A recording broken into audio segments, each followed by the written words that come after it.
तर आज मम्मीकडून सकाळी सकाळी छान चंपी करून घेतली, कारण की आज हेअर वॉश करायचं होतं आणि मम्मीने हेअर ऑइल जे बनवलं ना त्याच्यापासूनच करून घेतलं. तर इथे थोडंसं निवांतपणा असतो, पण माझ्याकडे घरी तिकडे नेहमी धावपळ असते, कारण सकाळी लवकर नरेंद्रनं ऑफिसला जायचं असतं. नेहमीची आपली जी सकाळची कामं असतात तर ती ब्रशिंग वगैरे असं सगळं करून घेतल्यानंतर छोटासा वॉक आणि त्यानंतर मग वर्कआउट वगैरे, म्हणजे असं काही फारसं नाही करत मी. नरेंद्रचं ऑफिसचं टायमिंग 8 वाजताचं आहे आणि 10 वाजता असेल तर कसं सगळी कामं वगैरे आवरून सगळं छान व्यवस्थित करता येतं. पण एवढं लवकर म्हणजे पटापट सगळं आवरावं लागतं सकाळचं. आणि त्यात राजनंदिनी पण आहे, तिचंही बघायला लागतं. आणि ती सुद्धा ना बरोबर मी जेव्हा उठते त्याच टायमिंगला उठते. क्वचितच कधी तर असेल की थोडंसं उशिरा उठेल. आता या सगळ्यामध्ये ना बराच वेळा माझा नाश्ता स्किप व्हायचा. म्हणजे मी 8-9 वाजता जर नाश्ता आपण करतो तसं, पण ते माझं 11-12 वाजता शिफ्ट व्हायचं आणि त्यामुळे मग हळूहळू नंतर खूप थकवा आणि एनर्जी कमी वगैरे व्हायची माझी. आणि मग नंतर दुपारनंतर वगैरे मग त्या सगळ्याचा इफेक्ट की संध्याकाळी काय करूच वाटायचं नाही. तर खरं तर हे नाश्ता स्किप करणं मला वाटायचं की नॉर्मल आहे, ठीक आहे 11-12 वाजता खाऊ. पण नंतर जे थकवा वगैरे जाणवायला लागला ना, त्याच्यानंतर आता एवढं कळतंय, जेवढं थोडंसं स्टडी केल्यानंतर या गोष्टीचं, की नाश्ता कधीच ऑप्शनल राहू शकत नाही. आज मम्मीची तब्येत थोडीशी ठीक नव्हती, त्याच्यामुळे मग पटापट सगळी कामं आवरून घेतली आणि मग राजनंदिनीला सुद्धा आवरून घेतलं. आज अंघोळ करायला रेडीच नव्हती ती, कारण थंडी भरपूर होती आणि तिला ड्रेसच काढायचा नव्हता. वॉश करायचं असेल ना तर एक्स्ट्रा आणि टाइम त्यामध्ये निघून जातो. आता माझं रात्रीचं जेवण असतं ना तर ते थोडंसं लवकर असल्यामुळे दुसऱ्या दिवशी सकाळी खूप कडकडून भूक लागते. त्या मम्मीकडे आहे त्यामुळे थोडंसं निवांतपणा तर आहे. पण हॉनेस्टली सांगू तर जेव्हा मी रिटर्न जाते तेव्हा माझं रुटीन तर काही चेंज नाही होत. कारण पराठा, डोसा, इडली हे प्रत्येक दिवशी बनवणं हे माझ्या शेड्यूलमध्ये तर बसत नाही. त्याआधी बऱ्याच वेळा ना मी एक तर ब्रेकफास्ट स्किप करायचे किंवा मग रँडमली क्विकली असं काहीही खायचे, जरी मला माहीत असलं की ते माझ्यासाठी किंवा माझ्या फॅमिलीसाठी वगैरे चांगलं नसेल तरी. आणि मग एक दिवस नरेंद्रनी नोटीस केलं हे आणि त्यांनी मला एक सिम्पलशी गोष्ट सांगितली, की तुला ब्रेकफास्ट असा काहीतरी कर, की ज्याला जास्त काही करावं लागणार नाही, जास्त विचार करावा लागणार नाही. जे काही क्विकली बनेल आणि आपल्याला सुद्धा कम्फर्टेबल असेल खाण्यासाठी. समथिंग जे आपली होल फॅमिली खाऊ शकेल विदाऊट कंप्लेंट्स. आणि त्यावेळेस फीड बीम ready to eat breakfast oats जे आहे तर ते आमच्या ते एव्हरीडे लाईफचा पार्ट बनलेला आहे. आणि सध्या असं झालंय की नो मॅटर मी कुठेही असेन, हा माझा डेली ब्रेकफास्ट असतो. ऑनेस्टली हे बनवताना ना असं कॉम्प्लिकेटेड काहीच नाही आहे. जस्ट मी याचे 3 स्कूप्स एका बाउलमध्ये घेते. त्यानंतर यामध्ये गरम केलेलं पाणी ॲड करते. जेवढं रिक्वायर्ड असेल, मला जशी थिक कन्सिस्टन्सी वगैरे हवी असेल याची, त्याप्रमाणे पाणी यामध्ये घालून घेते आणि असंच हे 5 मिनिटासाठी कव्हर करून ठेवते. आता हे बनवताना शिजवत बसायचं काही टेन्शन नाही आहे ना. मला किचनमध्ये जास्त वेळ असं स्टँडिंग पोझिशनमध्ये उभं राहावं लागतं किंवा आता मी काय करू किंवा याच्यामध्ये काय घालू, कसं करू, यात ही थिंकिंग करत बसायची सुद्धा गरज पडत नाही. आणि ज्यावेळेस माझ्याकडे एक्स्ट्रा टाईम असतो ना, त्यावेळेस मात्र नक्की मी आवर्जून यामध्ये फ्रुट्स, नट्स वगैरे ॲड करते. बरं, याच्यामध्ये एक्स्ट्रा काहीही न घालता ना तरीसुद्धा परफेक्ट टेस्ट लागते याची. आणि या सगळ्यामुळेच ना माझ्यासाठी हा नॉन स्किप ब्रेकफास्ट आहे. याची जी टेस्ट आहे ना ते ॲक्च्युली कम्फर्टिंग आहे. म्हणजे माइल्डली स्वीट, क्रीमी आणि लाईट अशी, एक्झॅक्टली जशी आपल्याला मॉर्निंगमध्ये हवी असते. डायजेस्ट करायला खूप इझी आहे आणि प्रत्येकासाठी जे 3 वर्षाच्या वरती आहेत ना त्यांच्यासाठी सुटेबल आहे. तुम्ही हे ॲज अ फुल ब्रेकफास्ट किंवा even as a quick snack म्हणून सुद्धा दिवसामध्ये खाऊ शकता. त्यामध्ये वापरलेलं आहे आसाममधील भीम बनानास, जे नॅचरली पोटॅशियम आणि आयर्न रिच आहे.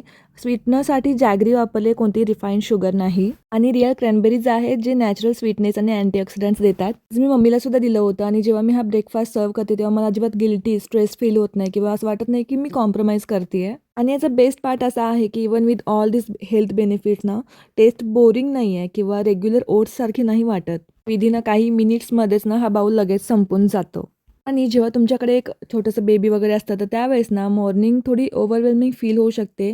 अशा वेळेस डिपेंडेबल एक असं हेल्दी ऑप्शन असणं ना खूप ह्यूज डिफरन्स ठरवतं. आणि हा एक असा डिसिजन आहे माझा की ज्यामुळे माझी मॉर्निंगच चेंज झाली आहे. जर ब्रेकफास्ट झाला होता, राजनंदिनीला सुद्धा भूक लागली होती म्हणून मग तिच्यासाठी सुद्धा तिचं आवडतं फेवरेट ब्रेकफास्ट दिला खायला. फीड भीम ready to eat oats available आहेत फ्लिपकार्ट, ॲमेझॉन आणि त्यांची ऑफिशियल वेबसाईट www.protogrow.in. लिंक मी शेअर केली आहे डिस्क्रिप्शन बॉक्स आणि पिन कमेंटमध्ये. नक्की चेक करा आणि तुमच्यासुद्धा फॅमिलीसाठी आणि तुमच्यासाठी एकदा वापरून पहा. चला तर मग आज मस्त नाश्ता वगैरे झाला होता. त्यानंतर दुपारी आम्ही थोडंसं बाहेर गेलो होतो आणि मग घरी येऊन थोडासा आराम केला आणि मग पुन्हा संध्याकाळी स्वच्छता करायला घेतली. कारण का तर राजनंदिनी सध्या तरी ती इतका पसारा करतीये पहिल्यापेक्षाही जास्त. त्यात इकडे आईकडे आल्यापासून तरी जे दिसेल ते सगळं उचलायचं, इकडे तिकडे फेकायचं. आणि खायचं वगैरे असेल ना तिला ते सवय आहे थोडंसं उडवायचं इकडे तिकडे आणि मग ते सगळं खात बसायचं. थोडीफार कामं जी होती ती आवरून घेतली आणि त्यानंतर म्हणलं फ्रेश व्हावं. काही म्हणा पण इथे आल्यापासून थोडं स्वतःला जास्त वेळ देता येतोय मला, कारण राजनंदिनीला छान सवय लागली इकडे सगळ्यांची आणि ज्यासाठी आले होते तर ते सफल झालं आहे माझं.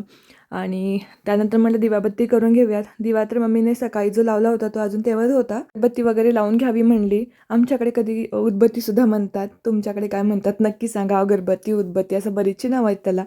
त्यानंतर ना इथे राजनंदिनीला मी एक पीकअबू नावाचं चॅनल आहे. त्याच्यामध्ये म्हणजे आता बाकीचे तर चॅनल्स मोस्टली नाहीच लावून देत मी तिला, क्वचितच कधीतरी. पण पीकअबू नावाचा आहे तो देते मी तिला कधी-कधी. का तर त्याच्यामध्ये ना ती छान शिकवते अगदी, म्हणजे कोकोमेलन्स सारखं वगैरे नाही आहे ते. त्यामुळे त्या ती हाय, हॅलो, नमस्ते असं सगळं शिकवते आणि मी राजनंदिनीच्या साईडला बोलून ती जशी बोलते ना तशी मी सुद्धा बोलते. जेणेकरून राजनंदिनी माझ्याकडे बघून ते पुन्हा ट्राय करते. आता मी 1, 2, 3, 4 वगैरे म्हणायला लागली की तीसुद्धा ते बोलायला लागली आहे. आता मी हे सगळं कॅमेरामध्ये कॅप्चर म्हणजे त्या क्षणी नाही करू शकत आहे. जसं की मला डॉक्टरने सांगितलं होतं त्याप्रमाणे तिच्या आता बोलण्यामध्ये खरंच खूप इम्प्रूव्हमेंट झाली आहे.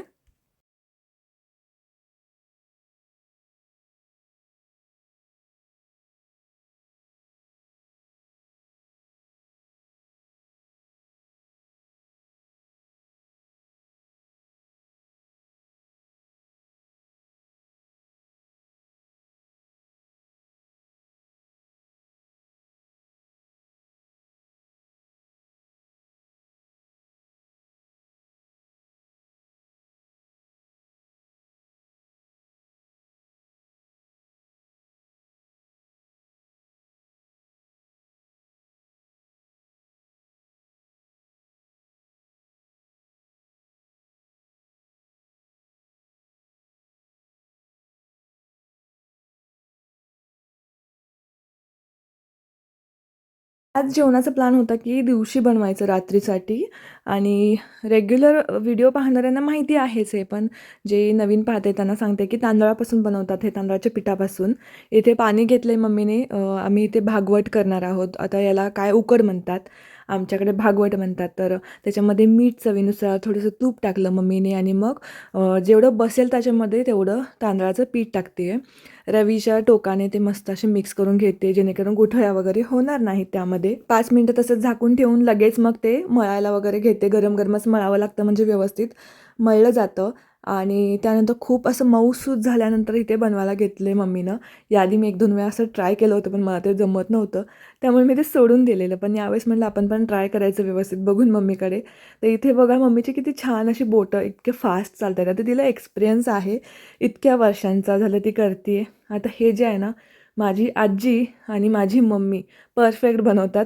बाकी सगळेजण पण बनवतात घरातले वगैरे जे आहेत ते, पण त्यांना असा परफेक्ट शेप अजूनपर्यंत कुणालाच नाही जमलेला. माझी आजी आणि मम्मी यामध्ये प्रो झालेला आहेत एकदम. आता आम्ही तिघेच जण आहोत त्याच्यामुळे एवढंसं स्पीड दिसतंय. तिघांपुरतं करते मम्मी. जेव्हा सगळेजण असतात तेव्हा ते भरपूर बनवलं जातं आमच्याकडे. आता म्हटलं मी सुद्धा ट्राय करते. आणि घेतला गोळा, पण ते ॲक्च्युली ना खूपच असं हे करावं लागतं हाताने, जेणेकरून मग ते व्यवस्थित शेपमध्ये गोळा होतो त्याचा आणि त्यानंतर मग आपण ते बनवू शकतो. पण मम्मीसारखं तर ऑब्व्हियसली जमणार नाही आहे, मला माहितीच होतं. कारण मम्मी ज्या हाताची चपळाईने ते करते ना, तसं ते मला काही जमणार नव्हतं एवढं पहिल्यांदाच. म्हणून तरी ट्राय करूयात म्हणलं, आपण बघूयात. इथे बनवायला घेतलं, पण जसं मम्मी हात करते ना फास्ट, तसं मला जमत नव्हतं. मम्मी ते वरतून खाली असं असं येत होती.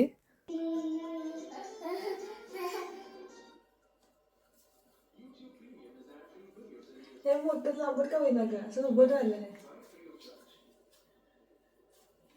गोल होता. आता बघू गं.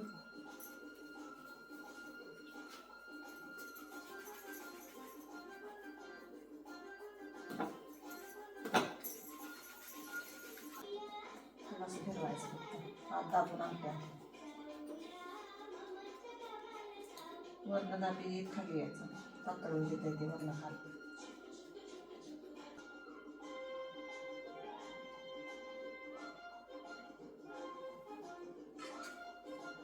आणि हे करता करता अचानक राजनंदिनी बाहेरून पळून येते माझ्याकडे आणि हे असं काहीच करते.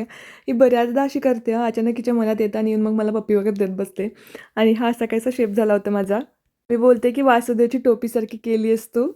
असो चला पहिला ट्राय होता त्यामुळे असू देत. आणि राजनंदिनीने सुद्धा खूप आवडीने खाल्लं होतं हे. त्यामुळे आता तिच्यासाठी मी म्हणजे माझ्या शेपमध्ये का असे ना करेन.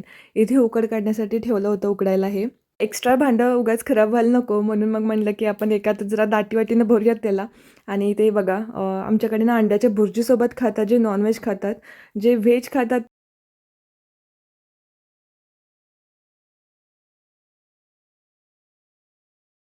ओके. तर आत्ता जो व्हिडिओ शूट करते ना हा पार्ट, तर तो मी ऑलरेडी शूट केला होता. बट काही प्रॉब्लेम झाला, की स्टोरेज फुल होतं म्हणून मी काही मोठ्या फाईल्स डिलीट करत होते मोबाईलमधल्या, ज्या जुन्या मी साठवून ठेवलेल्या. तर तेच डिलीट करताना अचानक ती ही पण फाईल जी होती ना, तर ती डिलीट झाली माझ्याकडनं. आणि म्हणजे प्रत्येक ओपन करून मी पाहत होते डिलीट करताना. पण कशी काय चुकलं माझ्याकडून माहीत नाही. मी प्रत्येक ओपन करून पाहिलेलं, की ही हवी आहे का नको आणि मग डिलीट केलेली. आणि ही फाईल कशी डिलीट झाली, काय झालं त्याचा काही अंदाज नाही. मी बाकी सगळा व्हिडिओ एडिट केला होता आणि हा पार्ट म्हणलं आता एडिट करायचा. राहिलं, चला जाऊ देत आता. म्हणलं आत्ता शूट करूया. तर ब्रेस्ट फिडिंगवरतीच मी शूट केलं होतं ते. तर बऱ्याच ताई अजूनही विचारतात Instagramवरती असू देत, यूट्यूबवरती असू देत, मेसेज करून वगैरे विचारतात. यूट्यूबच्या कमेंट्समध्ये विचारत असतात, की कसं स्टॉप केलीस वगैरे काय. आणि ते एक परफेक्ट म्हणजे फायनल झालं नव्हतं अजूनपर्यंत, त्यामुळे मी अजूनपर्यंत शेअर केलं नव्हतं. पण आता स्टॉप केलेलं आहे म्हणून तुमच्याशी शेअर करते. तर माझी एक्सपिरियन्स सांगते माझा तुम्हाला. याच्या आधी ना खूप वेळा मी ट्राय केलं आहे, पण फेल झाली आहे मी. अ, तर सांगते पहिल्यांदा जेव्हा मी आमची वास्तुशांती होती त्यावेळेस ट्राय केलेलं थांबवण्यासाठी.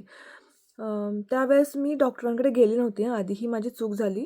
तुमचे जे डॉक्टर असतील गायनॅक असतील ना, तर त्यांना नक्की व्हिजिट करा एकदा थांबवण्याआधी. आणि मग मी काय केलं, की थांबवायचा निर्णय घेतला आणि सगळ्याच काही मैत्रिणींनी ते फेमाईट नावाचं औषध आहे ना, ते यूज केलं होतं. आणि त्यांच्या मुलांनी कसं एका झटक्यातच सोडलं. पुन्हा ती मुलं जवळ आलीच नाहीत. आणि त्या पण म्हणजे त्यांनी पण स्ट्राँगली ते पुन्हा दिलं नसेल त्यांच्या मुलांना. त्यामुळे किंवा ती मुलंही आली नसतील असं सगळं झालेलं. म्हणजे मैत्रिणींचा एक्सपिरियन्स मी ऐकला आहे, त्यामुळे बोलते. तर ते त्यांचं स्टॉप झालं. पण माझ्या केसमध्ये असं होतं, की जवळ मला वाटतं 2 दिवस मी राजनंदिनीला फीडिंग दिलं नव्हतं. त्यानंतर मला त्याचा तो खूप त्रास झाला होता अतिशय. आणि त्यात मग मी शेक घेतलेला गरम याचा जो घ्यायचा नसतो. गरम गरम शेक घ्यायचं नाही अजिबात या केसमध्ये. आणि त्याच्यामुळे माझं मग असं रेडनेस आलेला आणि खूप त्रास झालेला मला त्याचा. मग मी काय केलं, की डॉक्टरांकडे गेले. खूप म्हणजे मी अक्षरशः मला असं वाटत होतं, की मला मरण आलं तरी चालेल, एवढा मला त्रास झाला त्या गोष्टीचा.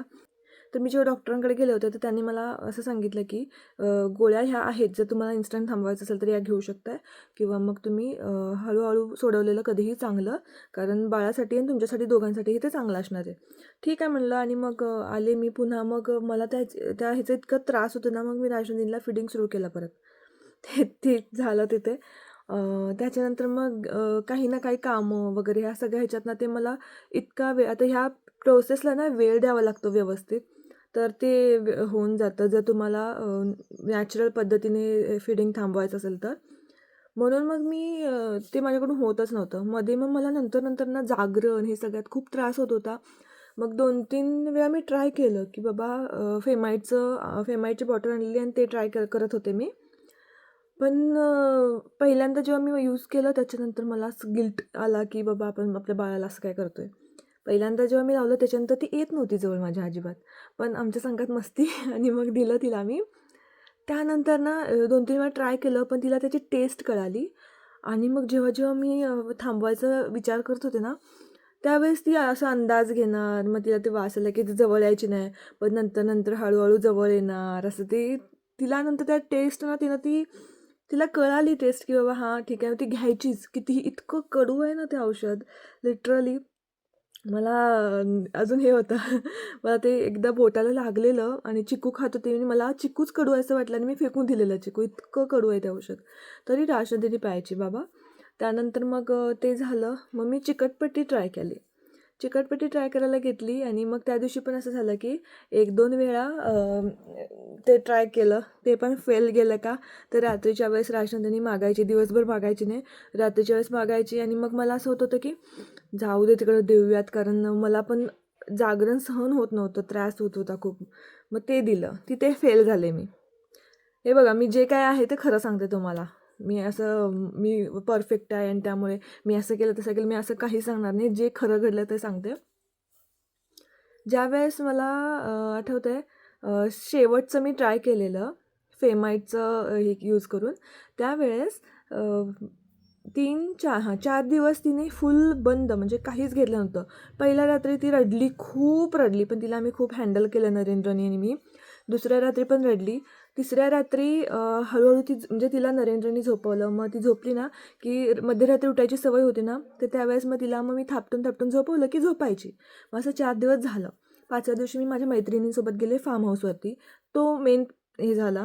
जोपर्यंत ही पूर्ण प्रोसेस होत नाही तोपर्यंत इकडे-तिकडे फिरायचंच नाही, खरं सांगते तुम्हाला. फार्म हाऊसवरती गेलो आणि तिथे गेल्यावरती ना, ते एकतर शेतात होतं. त्यात राजनंदिनी भरपूर वेळ पाण्यात खेळली होती आणि रात्री ती झोपायलाच रेडी होत नव्हती. 12-12:30 झाले होते. मैत्रिणींसोबत मी गेले होते, व्हिडिओ तुम्ही पाहिला असेल. 12:30च्या दरम्यान ती झोपत नव्हती.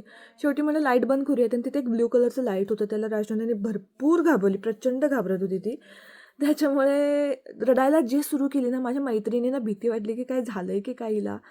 म्हणून लगेच त्या ओनरला त्यांनी लिंबू, मीठ असलं काय काय आणायला लावलं उतरून टाकायला. ते पण बिचारे आले घेऊन, पण त्याचा काही फायदा झाला नाही ऑब्व्हियसली. मग मी विचार केला की इतकी प्रचंड रडत होती की घाबरायला झालं मला. असं नरेंद्रची आठवण येत होती की आता काय करू, कारण इतकी वाईट सिच्युएशन होती. ती या लेवलला जाऊन म्हणजे रडत होती. मग म्हटलं की आता एक काम करूयात, मी फिडिंग करून बघते हिला. मग दिलं. मग झालं, झोपली ती. ही इथे मेन माझी चूक झाली होती. त्याच्यानंतर पुन्हा मग काय केलं मी, की माझ्या मैत्रिणी पण म्हणाल्या की तू एकदम बंद करू नको, त्याचा उगाच वाईट परिणाम होतो आपल्या शरीरावरती. सो तू दिवसाचं बंद कर, रात्रीचं चालू कर. मग तिथून पुढे मी रात्रीचं चालू ठेवलं होतं. हळूहळू काही दिवसांनी तिला ते कळाल्यावरती ती दिवसा पण सारखं येत होती. आणि मग ऑब्व्हियसली आई पण जागं होतं की राहू दे देऊयात, असं झालेलं माझ्याबरोबर. पण आत्ता जेव्हा मी इकडे यायचं होतं ना, त्याच्या वेळेस जेव्हा ती आजारी पडली होती, तेव्हा ती दुसरं काहीच खात नव्हती आणि तिला फक्त दूध प्यायचं होतं. आणि मलाही असं झालं की बाबा काहीतरी पोटात गेलं पाहिजे. ऑब्व्हियसली यातनं न्यूट्रिशन वगैरे फारसं काही भेटत नाही आत्ता या एजमध्ये. 2.5 वर्षाची आहे ती. मग तरीसुद्धा मग मी दिलं. पण ते इतकं कंटिन्युअसली चालू होतं की मी म्हणजे फुल माझ्या अंगातले त्राण जात होते. त्यानंतर इथे आले मी गावी तेवढ्यासाठी. मग मी प्लॅन केला की आता इथेच सोडवायचं. कारण का मम्मी वगैरे असते. मी जरी तिला कंटिन्युअसली हँडल केलं, ॲटलिस्ट मला खाण्यापिण्याला तर भेटेल व्यवस्थित, हे एक होतं. मग मी आणि कारण राजनंदिनीला ना खूप सवय होती त्याची त्या गोष्टीची, ब्रेस्ट फिडिंगची. त्याच्यामुळे मग ते थोडंसं कठीण जाणार होतं हे मला माहिती होतं. मी काय केलं की ज्या दिवशी ठरवलं की आता हा पण बंद करायचा आहे, तर मग तिला त्या दिवशी रात्री मम्मीने तिला घेतलेलं. म्हणजे ऑलरेडी आम्ही इथे आल्यावरती तिला थोडं माझ्यापासून दूर ठेवत होतो थोडा वेळ. आणि मग एक दिवस मम्मी म्हणली की आता तू अजिबात रात्री 10 वाजल्यापासून दिसू नकोस तिला. मी अक्षरशः बाहेर थांबले होते 12-1 वाजेपर्यंत दारात. मग तिला मम्मीने झोपवलं. मध्यरात्री ती उठली ना, मम्मीनेच हँडल केलं. ती झोपली नंतर, म्हणजे उठायची, रडायची, दंगा घालायची, झोपायची. सेकंड डेला पुन्हा तसंच झालं की मग मम्मीची तब्येत थोडीशी खराब होती, म्हणून मग मी म्हणजे दुसऱ्या दिवसापासून एक आता 3-4 दिवस ती उठते रात्रीची. दिवसभर ती येत नाही जवळ अजिबात. रात्रीचं तिला ती झोपेत सवय आहे ना, तर ती येते जवळ. पण मग मी तिला थापटून वगैरे असं झोपवते. पण तरी ही झोपमोड माझी पूर्ण, म्हणजे रात्रभर मला वाटतं झोप होतच नाही माझी. कारण मध्ये 1-2 वेळा उठली ना की मग झोपमोड होते. मग थापटून थापटून जर असं हे केलं ना की झोपते लगेच ती. पण ते आपली झोपमोड झाली की झाली असं होतं. तर 3-4 दिवस आता झोप नाहीच आहे माझी नीट बघायला गेलं तर. आत्ता ती आहे, म्हणजे जे प्रमाण होतं ना ते कमी कमी होतं आता उठायचं तिचं. आणि याला थोडासा वेळ लागेल. बरं, या सगळ्यात तुम्हाला सांगते की जर तुम्ही फेमाईट औषध यूज करून हे करणार असाल, म्हणजे आधी तर सगळ्यात आधी बंद करायच्या आधी तुमच्या डॉक्टरांना व्हिजिट करा, जे तुम्ही नेहमी जाताय त्यांच्याकडे. आणि असं असं थांबवायचं असेल तर हे सगळ्याची बोलून घ्या त्यांच्याशी. त्यानंतर जर तुम्हाला फेमाईट असं तुमच्या मनाने यूज करायचं असेल, तर जर तुम्ही आत्ता इन्स्टंटली म्हणजे केलं आहे तुमचं, तर वापरायचं. नाहीतर नंतर नाही बाबा राहू दे, आपल्या बाळाला देऊयात, असं जर तुम्हाला वाटलं, गेम तिथंच होतोय आपला. त्यामुळे तसं नाही करायचं. एकदा दिलं ना, पुढच्या आठवड्याभर लक्षात ठेवायचं की आता आठवड्याभर हे बाळाला आपल्याला द्यायचे. त्यामुळे ते एक लक्षात ठेवा, ठीक आहे. पूर्ण मन झालं तरच फेमाईट वापरा. दुसरी गोष्ट म्हणजे जर तुम्ही आता मी जसं नॅचरल वेने थांबवलं तिला, औषध वगैरे न हे करता, तर आधी तुमच्या बाळासाठी वगैरे जे काही फूड वगैरे आवडतं, बिस्किट्स म्हणा, तुम्ही घरी बनवत असाल तर ते. त्याच्यानंतर बाकीचे तिचं त्या बाळाला जे आवडेल खायचं तर ते सगळं आधी तयारी करून ठेवा. आणि मी सजेस्ट करेन की तुम्ही जर एकट्या असाल ना माझ्यासारखं, तर तुमची आई वगैरे किंवा कोण सासूबाई असतील त्याजवळ असलेलं कधीही उत्तम. आणि होतो त्रास. खूप जास्त होतो त्रास पहिले 3-4 दिवस, पण हळूहळू कमी होतो. त्यामुळे काही नाही टेन्शन. एकदाच मन पक्कं करा आणि मग करा. कारण मी जसं केलं तसं करायला गेलं तर खूप गोंधळ होणार आहे. तुम्हालाही त्रास, बाळालाही त्रास. त्यामुळे एकदाच मन पक्कं करा, की आता थांबवायचं आहे तर थांबवून टाकायचं कम्प्लिटली. बाकी बाळाला ना, बाळ चिकटपट्टी वगैरे जरी लावलं ना त्यालासुद्धा घाबरतं हं. तर त्यावेळेस पण तुम्ही म्हणजे चिकटपट्टी लावून जरी हे करणार असाल तर तसंही करू शकता. थोडीशी भीती दाखवून बाळाला किंवा बू झालं आहे वगैरे असं करून. तर त्यावेळेस पण ते थांबतात. पण मग रात्रीचा दंगा वगैरे होऊ शकतो. तो पण तुम्ही हँडल म्हणजे आता मी केलं आहे तर तुम्ही करू शकता. प्रत्येक आईमध्ये ही ताकद असतेच. ओके. तर हेच तुम्हाला सांगायचं होतं. आणि बऱ्याच जणींनी मला विचारलं की तू कसं थांबवलंस? मी एक वर्कशॉप अटेंड केलेलं इथे जेव्हा मी सुरू केलं ना त्याच्या दुसऱ्या दिवशी अचानकच त्यांची नोटिफिकेशन आली. मी ते पॅरेंटिंग टिप्स समथिंग काहीतरी नाव आहे त्यांचं इन्स्टा हँडलचं. तर त्यांचं अटेंड केलं होतं. त्यांनीसुद्धा तेच सांगितलं की तुम्ही अचानक बंद नाही करायचं. स्लोली दिवसामध्ये 4 वेळा पाजत असाल तर 3 वेळा, मग 2 वेळा, मग 1 वेळा, मग दिवसाचं पूर्ण बंद, मग रात्रीचं बंद असं करा म्हणले ते. म्हणजे कसं बाळासाठीही चांगलं आणि तुमच्यासाठीही चांगलं. मग मी तेच फॉलो केलं ॲक्च्युली आत्ता. त्यांनी सक्त सांगितलं होतं की तुम्ही फेमाईट वगैरे वापरू नका किंवा म्हणजे हे जे औषध असतात ना तर ते वापरू नका अजिबात असं सांगितलेलं त्यांनी. सो येस, मला ते आता बरं वाटते की हां फायनली म्हणजे आता गिल्ट नाही येत आहे मला की थांबवले. आधी मला सारखं वाटायचं की यार आपण हिला त्रास देतोय की काय बाळाला असं वाटायचं, पण आता तसं नाही वाटत आहे. कारण आता तसे तिला त्यातनं काहीच भेटत नाही आहे तर चालू ठेवण्यात पण काही अर्थ नाही आहे. आणि तिची पण झोप छान होईल आता. अजून नाही होत आहे पण होईल आणि थोड्या दिवसांनी. तर येस, तुमच्याशी हे शेअर करायचं होतं. आय होप मी जे काही सांगितलं ते तुम्हाला समजलं असेल.